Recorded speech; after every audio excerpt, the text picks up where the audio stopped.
Ọlárẹ̀wájú tí gbogbo èèyàn mọ̀ sí Kenny Lanre. Ṣé o lè ṣe ní iṣẹ́? Olùdarí ni mí. Ṣé mọ̀ pé Yorùbá náà ló sọ, àwọn àgbà ló sọ pé iṣẹ́ tí èèyàn bá ti ń ṣe tó yẹ pé ó fi lé ọmọ lọ́wọ́ iṣẹ́ gidi ni. Mo ò really bá wọn mu nínú iṣẹ́ yìí, máa ń wò wọ́n, a dẹ̀ máa ń wo iṣẹ́ ọwọ́ wọn. Àwa náà ṣe máa ń gbàdúrà pé ká tó wọn, ká lè jù wọ́n lọ nídìí iṣẹ́ tàwa yìí.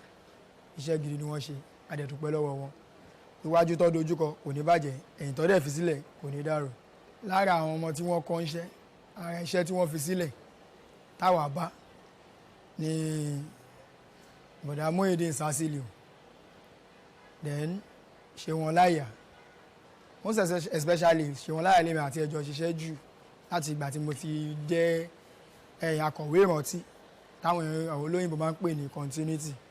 Then ìwọ̀nba ní èmi àti Muyideen Sásílì tó jẹ́ ọ̀gá tèmi nínú iṣẹ́ yìí, ìwọ̀nba níbọ̀ Ṣeun Láyà gangan ni mo rí àṣàwòkọ́ṣe nínú iṣẹ́ yìí because ọdún ẹni mi ti ń pick irú iṣẹ́ olùdarí tí mo ṣe.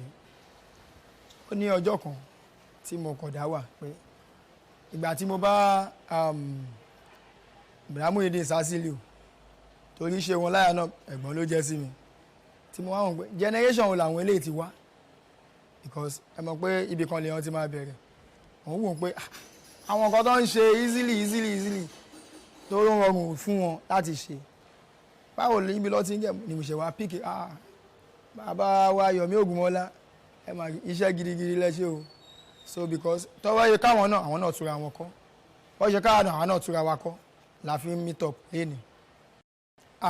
Ìmọ̀ràn rẹ̀ náà ni ṣe mọ̀ pé bá ṣe jọ wà yìí náà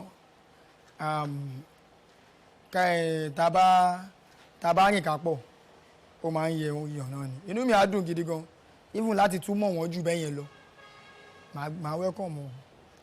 Orúkọ mi ni Ọládèjì Kẹ́hìndé Ọlárẹ̀wájú, gẹ́gẹ́ bí wọ́n ṣe mọ̀ mí gẹ́gẹ́ bí Kenny Lanre, olùdarí